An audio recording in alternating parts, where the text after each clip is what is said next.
Hello, Palm Desert staff, and welcome to this edition of the Palm Desert Podcast. I'm Rylan Penta, your Community Relations Supervisor, and in today's video, we're going to chat with Crystal Ortega from the city's Finance Department to discuss recent updates in our purchasing process.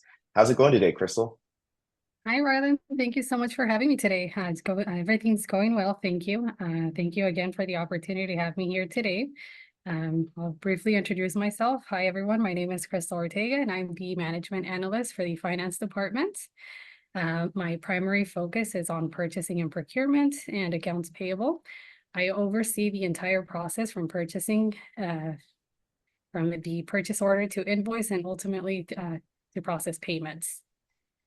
Yeah, huge amount of work. You think of all this stuff that is being bought, when it comes to public works and all the different departments. I mean, I can only imagine the amount of paperwork you have on a daily basis.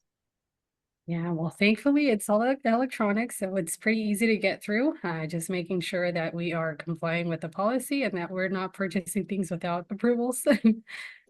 Yes, I hugely important. I know from my side of things, I mean, communications, I think, there's I'm in front of the public a lot, but I don't think of all the back end stuff, like the things that we're doing, like the Civic Academy. There's so much extra work that your team touches and that you work on. And so we're always appreciative.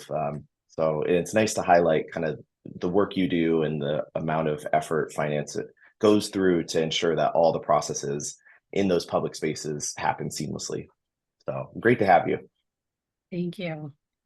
So could we go over the purchasing policy? I know there's been a few changes. Could you provide an overview for what that looks like and maybe what are the key objectives or principles guiding this recent update?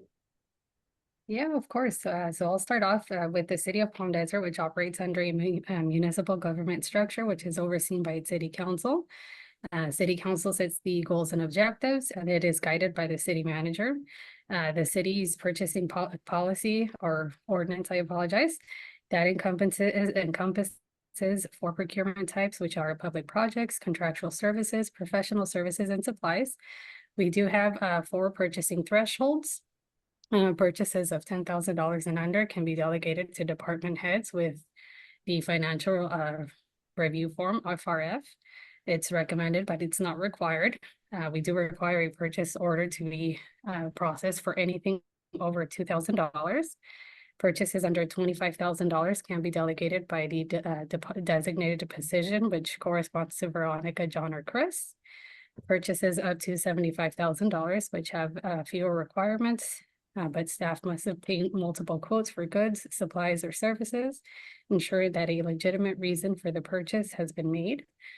Purchases between $75,000 to $250,000 require more formal procedures, which includes informal bidding versus a formal bidding.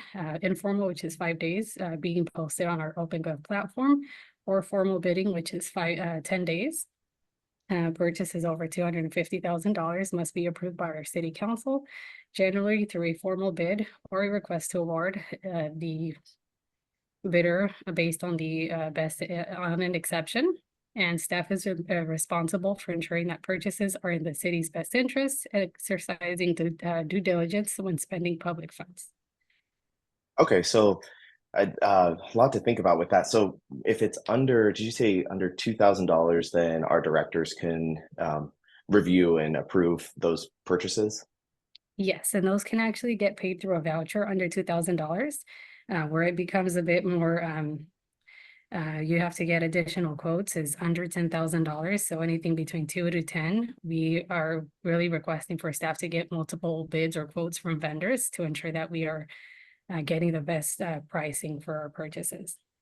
Okay, yeah, and that makes sense. I mean, of course, we want to be as reasonable with costs as much as possible. So it's always good to do that. But nice for staff, like I said, in my area of work, and most of my purchases tend to be pretty low cost. And so it's nice to know that there's more nimble opportunities, our directors can review. And of course, with the support of finance, because I always feel like I ask you guys for help when it comes to stuff like this. So good to know that.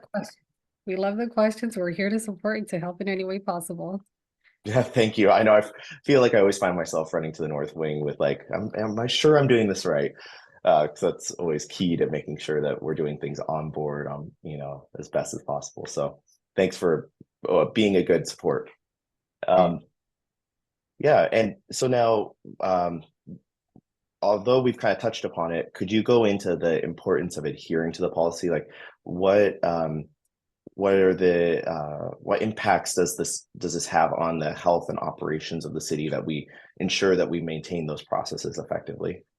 Yeah, so essentially all of our expenditures are funded directly by taxpayer dollars, which is crucial for our staff to comply with the city's policies and regulations. When more than anything, this adherence ensures that responsible spending and proper approval for all purchases is completed.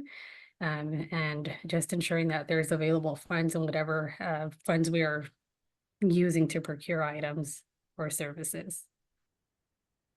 Yeah, it's highly crucial to always think of the main function of our government, which is ensuring that city funds are utilized effectively, and that taxpayer contributions are utilized in the best and reasonable way forward.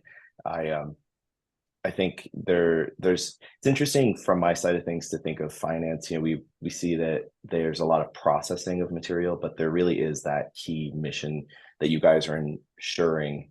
Um, so it's always good to consider the policies are there for a reason, and the function of all staff to maintain them is crucial.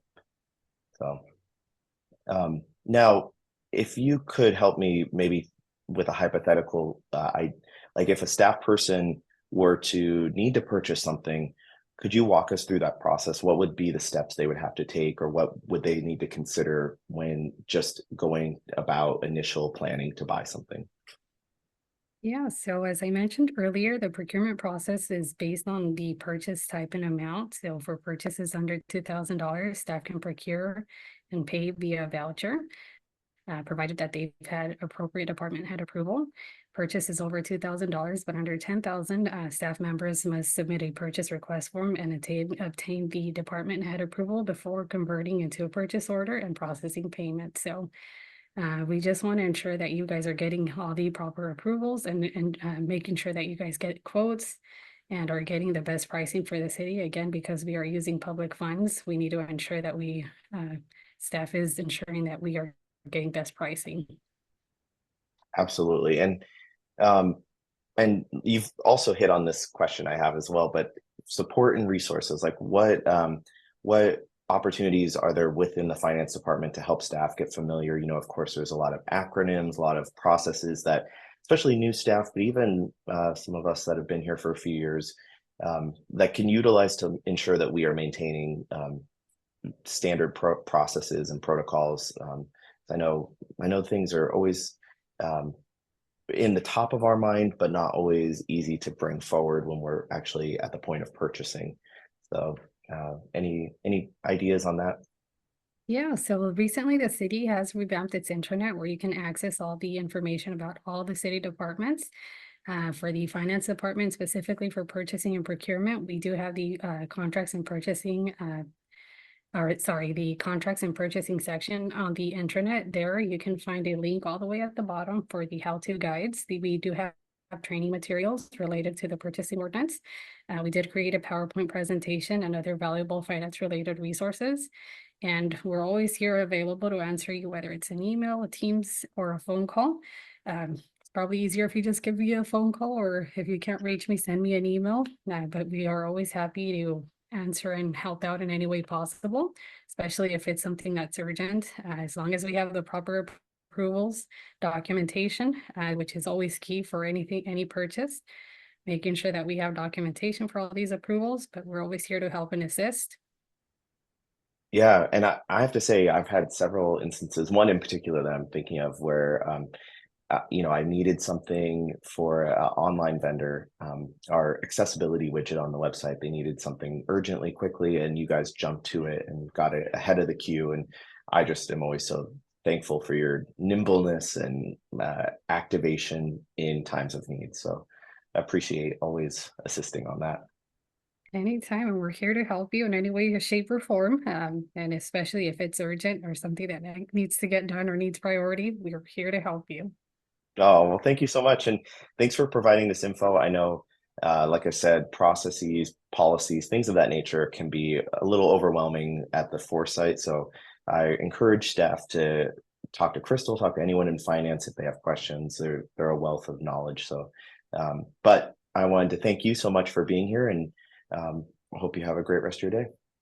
Thank you. And just as a quick reminder, anytime you have questions, we always do have the purchasing ordinance. Sometimes I know it can be a little tricky to understand, but we're here to help and assist. But that's pretty much our Bible. We're guided, and that's what we have to follow. But again, we're here to help and assist in any way, shape, or form. Thank you again for Oh, having me.